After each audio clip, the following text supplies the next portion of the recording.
ASIMO, yeah, was just onto the stage playing another Pirate Mithra. I do understand why the Olimar, if he doesn't want to approach, he does have the tool to not approach and play his game. However, on the side of ASIMO, you can see already he's going for that aggressive approach, finding a way to get in there, in that little bubble against around Olimar, and finding the hits before getting punished for it. Now, finally, SHUTON finding a good approach and getting the stage control. Going for a good down smash, and look at the damage. Okay, yeah, 90% to the 61. It was a pretty, like, obviously, I think ASIMO had the first like, real big hit, big opening gamut, but the spacing here from SHUTON. Same thing he was doing Pirate Mithra, just kind of like, oh, you're going to be here, I'm going to move just out the way and then get the punish. Yes, again, he got hit by 2 smashes, one after the other, and here we have the lineup, sorry, of the 2 purple Pikmin, so it's going to be hard for him to approach now. And the resistance to fire being useful with that red Pikmin, avoiding the damage for the Shakunets, and still doing damage on the side of ASIMO, 1 stock ahead for SHUTON. Yeah, I mean, ASIMO's having to do a lot of scrapping here to get these Pikmin on. Ends up Shoryuken yeah. Pikmin, seriously. Doesn't sound well at all for the Japanese player again. He's got to get the stock off, man. We got the 2 purples. I mean, this would be a very very important stock to get off. Shoryuken! There it is. Yep. He needed that. He needed that because 100% behind against SHUTON with his whole Pikmin arsenal. You can see going for the up throw with the... Okay, that was a blue Pikmin, so be wary of it. But he needs something to... he doesn't need anything to kill, actually. Sorry about that. What was that? Yeah, I mean, he just was too low, apparently. So it didn't look like he was too low, but yeah, he definitely was. So 54% backside of the Tatsu is still going to hit. Very active move. Tries to go for it again. Oh, luckily. Right side, good damage here. And finally finding those confirm we didn't see at all during last set. And look at the damage already ramping up, only 25% behind. He can still do it, and this is how he can do it. So yeah, perfect by the side of ASIMO. Can he actually get the kill now? I feel it looks like ASIMO's not really using inputs as much. No! Because yeah, these are like some Shoryus that I'm expecting to take the stock. Or maybe I'm just really overestimating how strong Shoryu is. I don't think you do. Honestly, he does take damage, kills early and already. Oh no, it doesn't go back there. No, can he? No. Oh! What an edge! Not against SHUTON.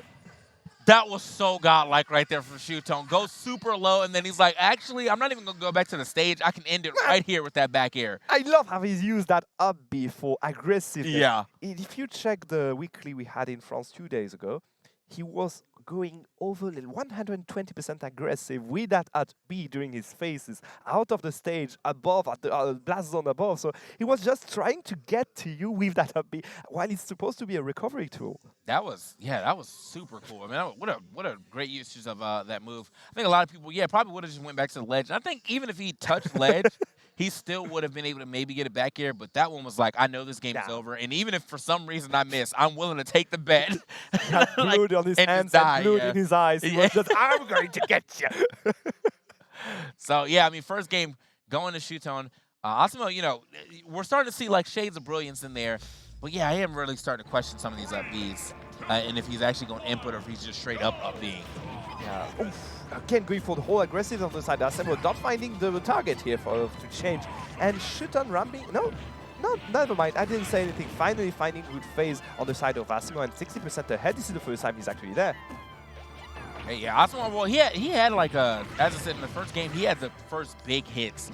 And I think he got SHUTON up to like about 45 or something. And then after that, SHUTON just kind of way back in. Wow. Seriously? Back into a side B instance and killing afterwards. Perfect. Only 12%.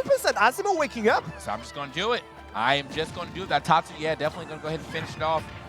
Took really no damage here in that first stock. And now SHUTON, it is just 1 purple, but he's making it work. Nice, good move. There it is. Aggressive. The purple Pikmin just did wonders. Did you see how useful he was? And he was alone, as you said. So, well, he's still behind, but look at the damage. Finding a back here. However, ASIMO is still in driver's seat and just does manage to ramp up damage quite quickly. I really do like that, how he's continuously throwing like Hadoukens after he hits, sends anyone to the side. So, back air Hadouken is pretty cool. You've seen a lot of down tilt Hadouken. Gets caught trying to jump though and sniped as well with the purple Pikmin. That was the last hit of the same purple Pikmin we had earlier. He was like, my job here is done, Mr. President, I'm out.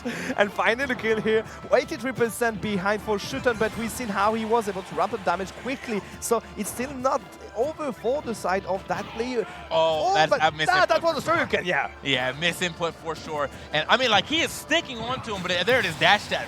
Don't really get to see that take stocks too often, but it is a strong move. Yeah, against Olimar, who is one of the lightest player in the roster. So yeah, obviously going for a good setup here. However, on the side of SHUTON, we talked about the fact that ASIMO was finally finding those setups, but on the side of SHUTON, they've been there all day long. Yeah, and ASIMO, I mean, like, I'm gonna assume that FD got banned, but so he just picked another stage that's gonna give him, you know, the most amount of flat land that I guess he can get. It is. Oh no, he's having a hard time getting back to stage though. 109. Okay, going for an up smash again, and we've seen how he did manage to find his target, so I understand this option, but 128, he needs to find a kill quicker for now. What I see is not a Ryu at 138, I see a Ryu full rage. Yeah, this I'm seeing. I thought no Shakanetsu after that combination, but like he definitely has. This is one combination away. He has. Parry through up. Okay, yeah. Yep. I mean, again, 150. This is like the highest rage you could get. Yep. Finding a good kill here on Hollow Bastion. Well, stage selection perfect for him, I guess. That's what I was gonna say. Yeah, I was like right there. As long if he can get the stock right now, because like yeah, that's the amount of rage that you would like. You're gonna take some stocks mad early with Ken and Ryu, and yeah, he was able to find it. Took the Shoryu, took the second game. It's got to feel good for him, man. You know, just came off the Cosmos last game where he got destroyed. You know, the first game was looking pretty good for him in this one, and then he was able to take the second. Might he be able to take a set? Yeah, and SHUTON maybe finally will have to think a bit more about his game plan, because for now, again, as he was just doing the same game plan, like he did something perfectly up to now, and it finally ended up stopping working. So you need to find something else, maybe mix up a few approach. We shall see how it will go. Again, for now, the aggressiveness from the side of ASIMO was on point on that second game. Yeah, and so let's see what ASIMO can do here in this third game. I didn't actually still going with Olimar.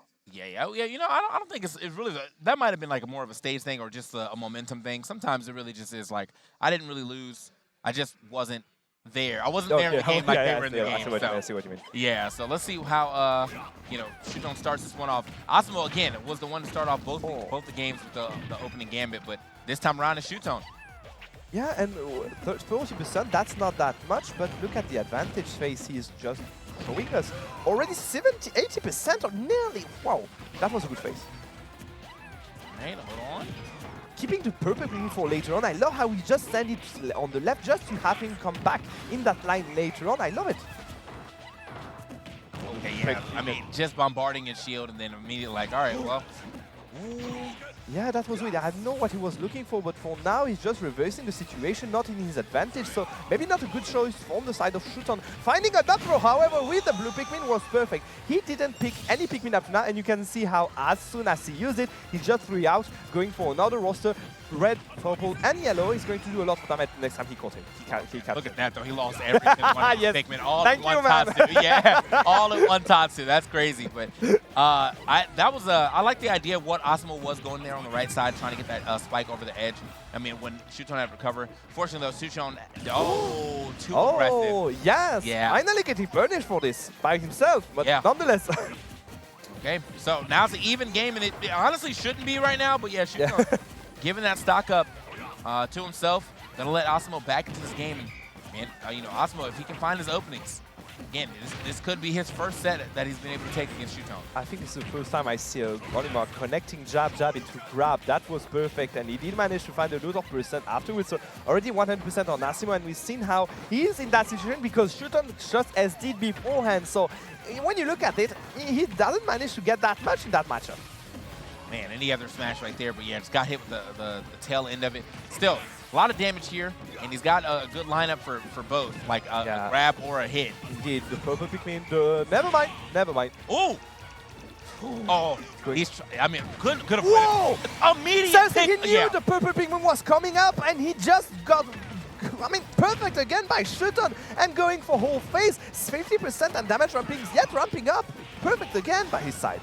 Okay, couldn't get the stock right there. Yeah, that was actually really nice for SHUTON to top deck in the purple Pikmin, basically. Yeah, just immediately into the back air. So does end up losing that stock, and I mean, you know, we have time. We definitely can get this damage. And wow, he fell right just into like that. Yeah. That was enough smash. Oh, jab block into what? That was the purple Pikmin too. Oh, okay. My goodness, that focus just saved his life. Yeah, I mean, I mean, maybe air dodged away too, but still, that was, I mean, if you air dodged away, y'all would have just reset neutral, so yeah, Look at the look how much damage. damage he's taking, yeah. Yeah, he will just rely on that downbeat now. If he does miss one, he's dead. Ooh. And that's also an interesting option because now SHUTON knows how ASIMO is going to approach. He's going to approach with those focus unless he's just there trying to punish. But good DI out from the side. SHUTON doesn't manage to get hit by that side bit. Again, look at the damage. Oh, you're it's gone. going to be enough. It is.